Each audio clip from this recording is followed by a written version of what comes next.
नमस्कार, स्वागत है आप सभी का सीयूटी कॉन्सेप्ट के इस ऑनलाइन लर्निंग प्लेटफॉर्म पर।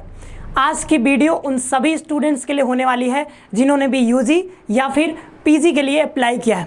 अगर आपने सीयूटी यूजी का एग्ज़ाम दिया है या फिर सीयूटी पीजी का एग्ज़ाम दिया है तो अब आपको सभी यूनिवर्सिटीज़ के लिए अलग अलग रजिस्ट्रेशन करना होगा, जिस भी यूनिवर्सिटी में आप पढ़ना चाहते हैं। ठीक है, तो आपने जिस भी यूनिवर्सिटी के लिए अप्लाई किया है वहाँ पर आपको करवाना होता है रजिस्ट्रेशन। पिछले वीडियो में मैंने इसके बारे में विस्तार से चर्चा किया था और आज की वीडियो बहुत इंपॉर्टेंट होने वाली है, तो स्किप मत करिएगा, क्योंकि रजिस्ट्रेशन में या फिर कहें काउंसलिंग प्रोसेस में या फिर एडमिशन प्रोसेस में वेरिफिकेशन के लिए कौन कौन से डॉक्यूमेंट्स चाहिए, ये सारे डॉक्यूमेंट्स की बात हम इसमें करेंगे। तो अगर आप स्किप करते हैं तो ये आप ही के लिए परेशानी बढ़ेगा, तो आप ध्यान से इस वीडियो को देखिएगा और जो भी डॉक्यूमेंट हम इसमें बताएंगे वो पहले से ही रेडी करके रखिएगा, ताकि आने वाले टाइम में आपको कोई भी परेशानी ना हो और बहुत सुगमता से, बहुत आराम से आपका एडमिशन जो है, जिस भी यूनिवर्सिटी में आप पढ़ने का सपना देख रहे हैं वहां पर आप बिना कोई परेशानी के आराम से एडमिशन ले पाए। ठीक है, तो वीडियो शुरू करते हैं। तो डॉक्यूमेंट्स रिक्वायर्ड फॉर एडमिशन, तो पिछले वीडियो में हमने रजिस्ट्रेशन, काउंसलिंग के बारे में काफ़ी चीज़ें चर्चा की। अब एडमिशन प्रोसेस के लिए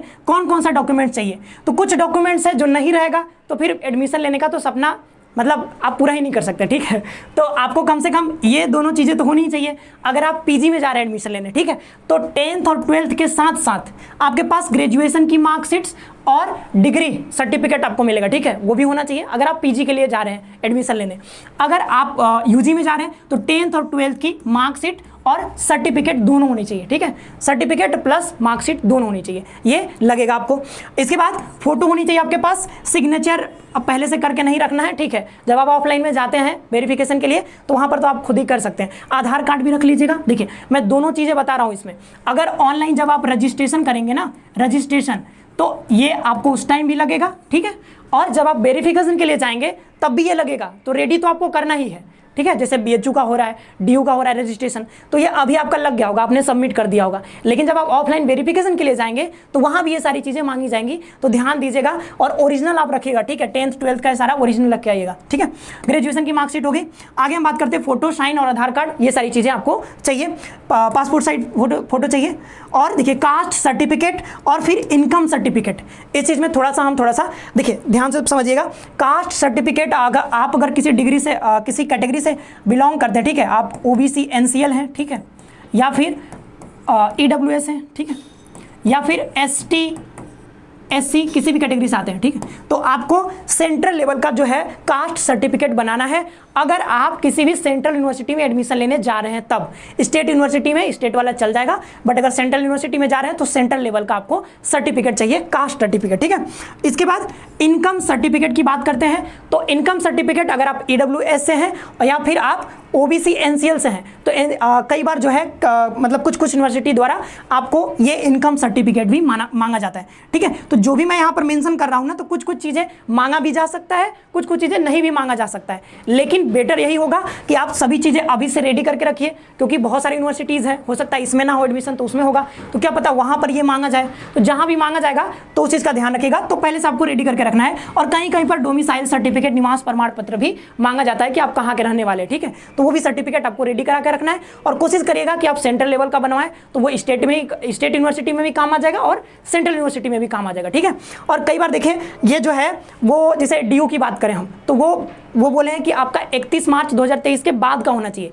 मतलब आपको नया बना होना चाहिए, ऐसा नहीं कि बहुत पुराना है तो वो काम नहीं करेगा। अगर आपने बीएचयू में अगर किसी पुराना अगर सर्टिफिकेट, कास्ट सर्टिफिकेट आपने सबमिट किया है, तो जब आप ऑफलाइन वेरिफिकेशन के लिए आएंगे तो वहाँ पर आपको नया बना हुआ जो है ना, अभी जो रिसेंट आपने बनवाया होगा वो आपको वहाँ पर चाहिए। ठीक है, इस चीज़ का ध्यान रखिएगा। आगे चलते हैं।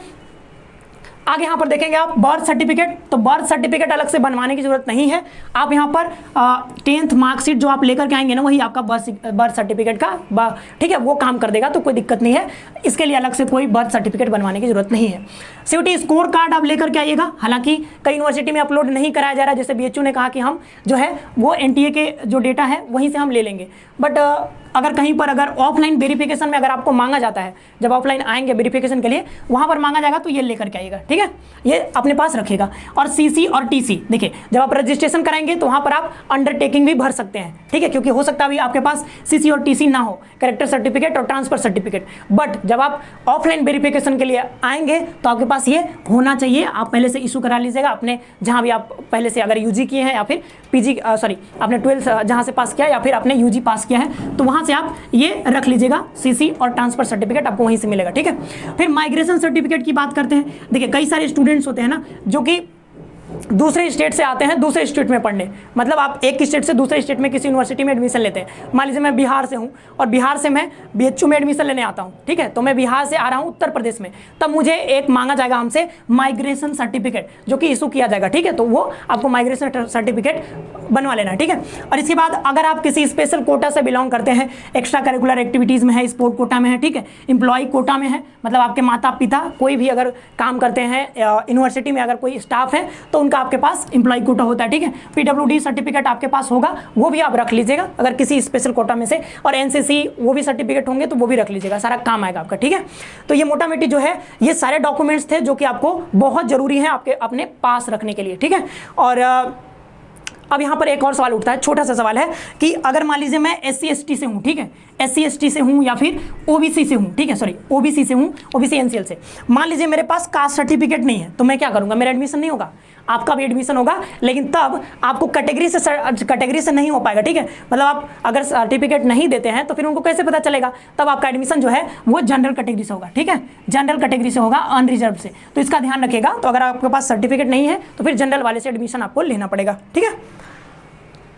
और लास्ट में हमारे चैनल को सब्सक्राइब कर लीजिएगा, ठीक है, अगर वीडियो आपके काम का है तो सब्सक्राइब कर लीजिएगा। और यहाँ पर आपके लिए फ्री ऑफ मतलब टोल फ्री नंबर है, ठीक है, सॉरी टोल फ्री नहीं है, तो आप मतलब ये अवेलेबल रहता है आपके लिए हमेशा, इस नंबर पर आप कॉल कर लीजिएगा। और कॉल करने के बाद जो भी अगर और कुछ भी अगर समस्या रह जाता है ना तो आप यहाँ पर कॉल करके पूरी तरीके से आप जानकारी ले सकते हैं, ठीक है। और चैनल को सब्सक्राइब करके बेल आइकन प्रेस कर लीजिएगा, क्योंकि आने वाले अलग अलग यूनिवर्सिटी में रजिस्ट्रेशन होंगे, अलग अलग यूनिवर्सिटी के, तो हर यूनिवर्सिटी का जो भी अपडेट आएगा रजिस्ट्रेशन से रिलेटेड, काउंसलिंग से रिलेटेड, तो वो सारे इन्फॉर्मेशन आपको इस चैनल के थ्रू आपको प्रोवाइड किए जाएंगे। तो बेल आइकन को जरूर प्रेस करके रखिएगा, और वीडियो अच्छा लगा हो तो वीडियो को लाइक भी कर दीजिएगा। मिलते हैं नेक्स्ट वीडियो में, तब तक आप सभी को बहुत बहुत धन्यवाद।